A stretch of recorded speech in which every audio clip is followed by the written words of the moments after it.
सुखदेव जी महाराज को समय नहीं लगा, बिल्कुल पवित्र हैं। तुरंत जो है 18,000 श्लोकों को ग्रहण कर लिया। और वही जब राजा परीक्षित को साफ लगा तो सुखदेव जी ने किसको सुनाया? परीक्षित को सुनाया। परीक्षित की बात आई तो बोले भैया परीक्षित कौन है?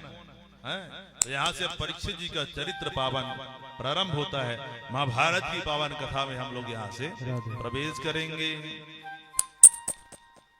कि यदा मृधे कौरव सिंजयाना वीरेश्वथो वीर गतिम गतेशो मृगोदरा विद्ध गदाभिमर्श भगनो रुदंडे धृतराष्ट्र पुत्र।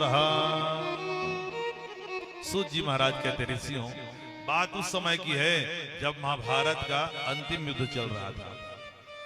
लगभग जो है पांडवों की जीत हो गई थी, कौरव पराजित हो गए थे। और विशाल भीमसेन की गदा ने दुर्योधन का उरुदंड भेदन कर दिया था, जंघा तोड़ दिया था। और घायल अवस्था में दुर्योधन युद्ध भूमि में कराह रहा है।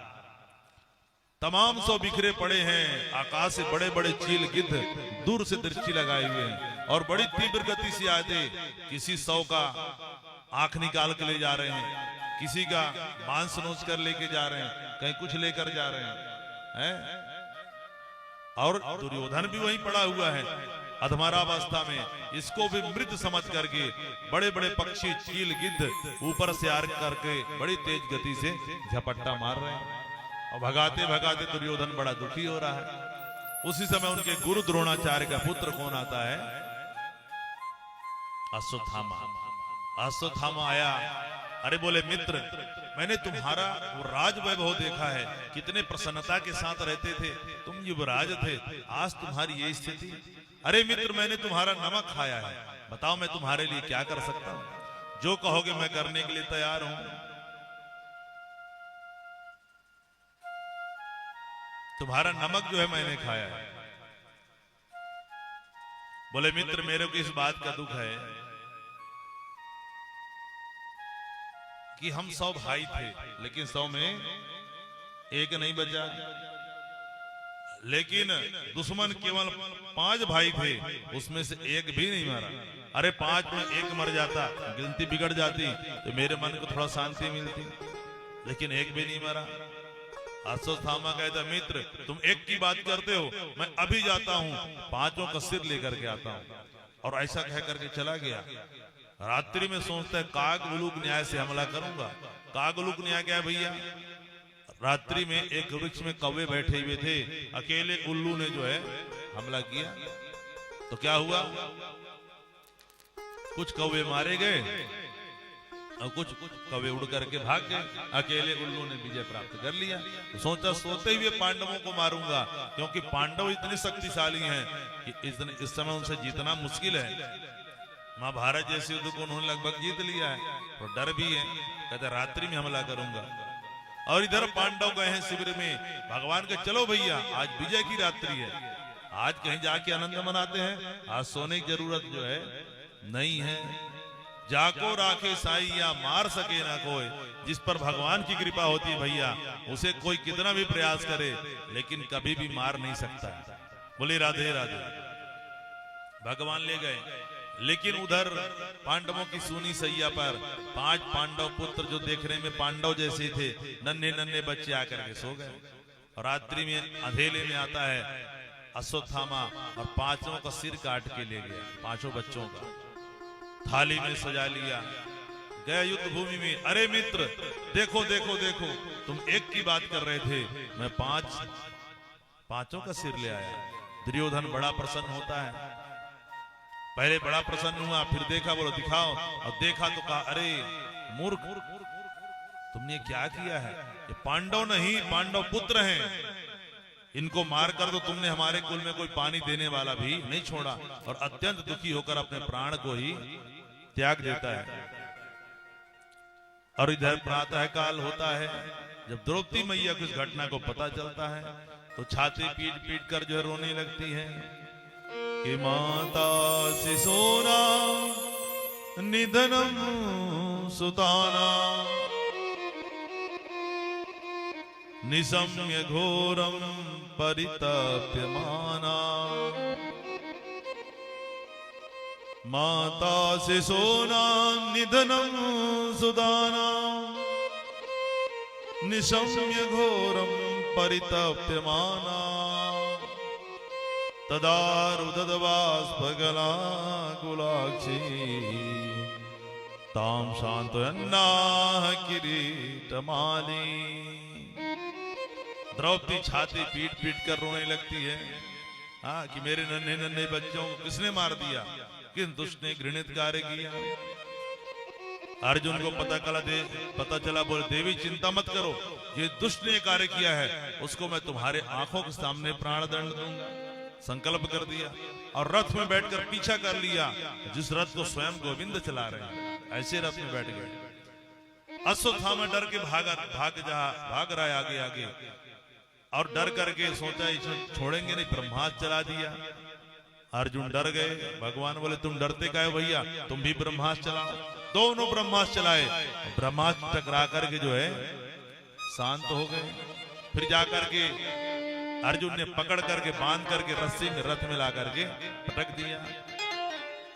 भगवान कहे इसको बांध के यहाँ काहे पटक रहे हो, इसको प्राण दंड दे दो, तुरंत यही वध कर दो, क्योंकि आतताई है। अरे धर्मवेत्ता पुरुष जो होते हैं वो स्त्री को, मतवाले को, सोते हुए शत्रु को भी नहीं मारते, लेकिन इसने क्या किया है, सोते हुए शत्रु को मारा है, इसको प्राण दंड दे दो। अर्जुन बोले मैंने संकल्प किया है कि द्रौपदी के सामने मारूंगा। बोले चलो भाई, द्रौपदी के सामने ले जाकर जैसे खड़ा किया है, द्रौपदी ने बंधे हुए अश्वत्थामा का दिखा तो आकर के उसके बंधन को खोलने लगती है कि मुच्यता मेसा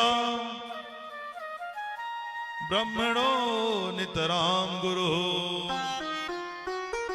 सैस भगवान द्रोण प्रजारूपेण वर्तते तस्यात्मनो वर्तन पतनास्ते नान्गादि वीरसो कृपि। छोड़ने खोलने लगी। बोले अरे स्वामी ये क्या किए हो, अरे पता नहीं ये कौन है।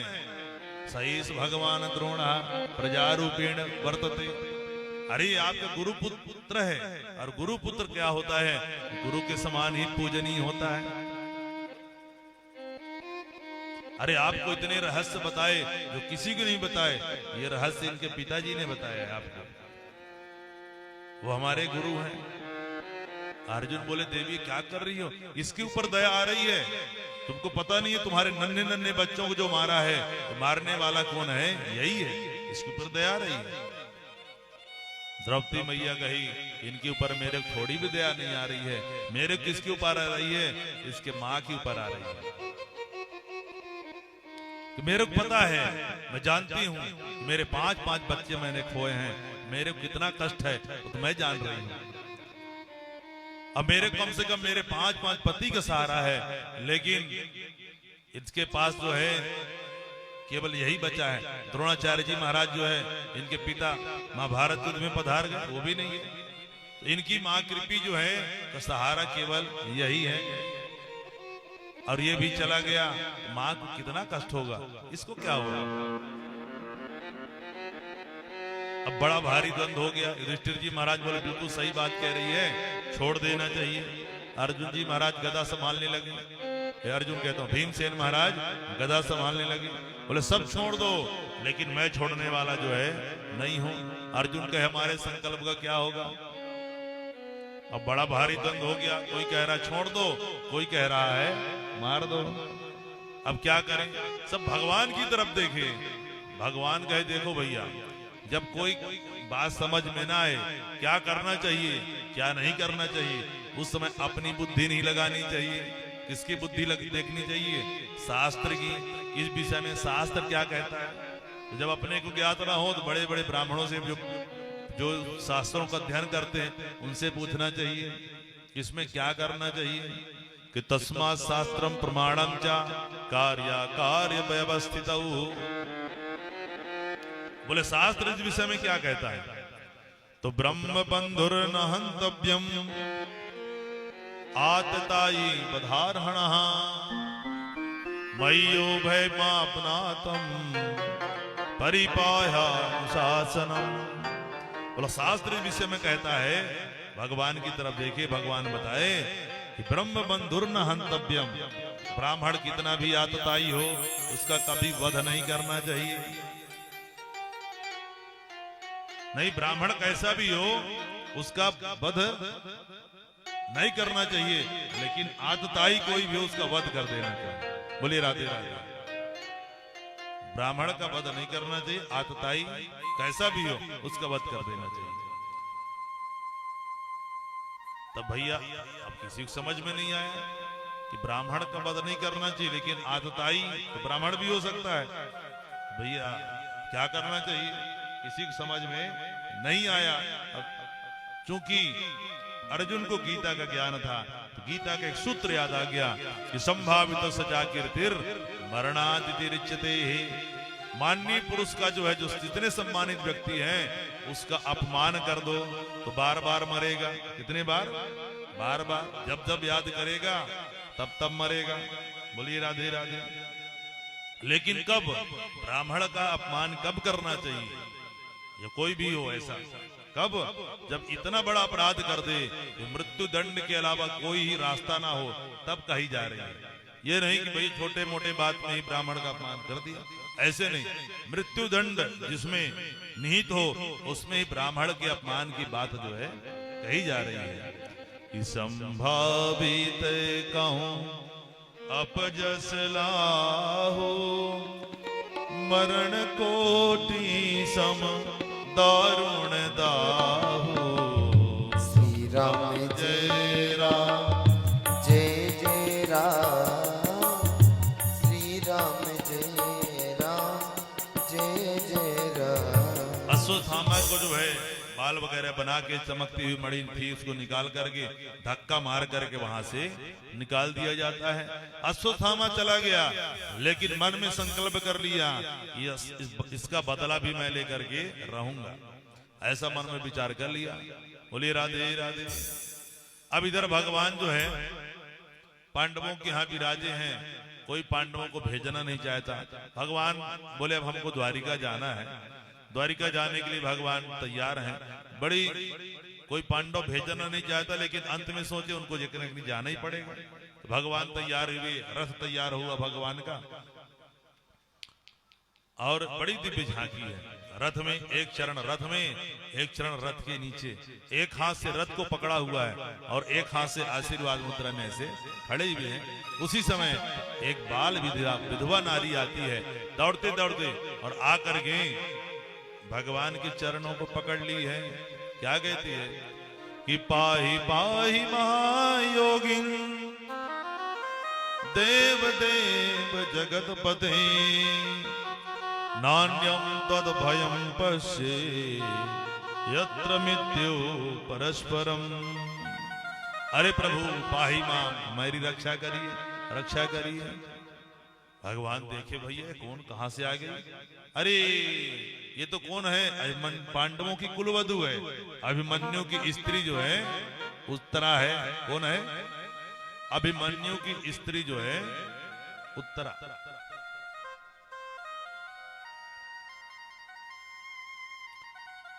और अभिमन्यु जी महाराज कहाँ हो गए? महाभारत युद्ध में पधार गए, ये अकेली बची है। द्रौपदी ने भी भगवान को पुकारा और उत्तरा ने भी पुकारा, लेकिन दोनों के पुकारने में भेद है। द्रौपदी ने भगवान को पुकारा, लेकिन कैसे पुकारी? पहले अपने जो संबंधी थे, अपने पति गुरु द्रोणाचार्य और जितने भी वहां पितामह इत्यादि थे, सबको पुकारे। जब सब नहीं सुने तो भगवान को पुकारा, तो भगवान को आने में देरी हो गई। लेकिन उत्तरा ने ये गलती नहीं की। उत्तरा ने तुरंत सीधे भगवान को पुकारा। अनन्या चिंतयन्तो मां ये जना पर्युपासते तेषां नित्याभियुक्तानां योगक्षेमं वहाम्यहम्। तो भगवान को भैया जो अनन्य भाव से पुकारता है, अनन्य मतलब ना अन्यम, ना अन्यम जाने, मैं और किसी को नहीं जानता, केवल आप। किसी संसारिक प्राणी को ना पुकारे, केवल भगवान को पुकार ले, उससे भगवान क्या हो जाते हैं, प्रसन्न होते हैं। और ऐसा करने से भैया आप कितना भी बड़े दुखी होंगे, सच्चे में भगवान को पुकार लिया, आपके सारे दुख जो है दूर हो जाएंगे। लेकिन हम लोग क्या करते हैं, पहले अपने सगे संबंधियों को याद करते हैं, अपने सगे संबंधियों को याद करेंगे। हाँ, जब कोई नहीं सुनेगा तो भगवान को देरी हो जाती है। इसलिए जीवन में जब समस्या आए तो किसको पुकारना चाहिए, सीधे भगवान को। संसारिक व्यवहार निभाइए, लेकिन अंतरात्मा को संसार से मत जोड़िए।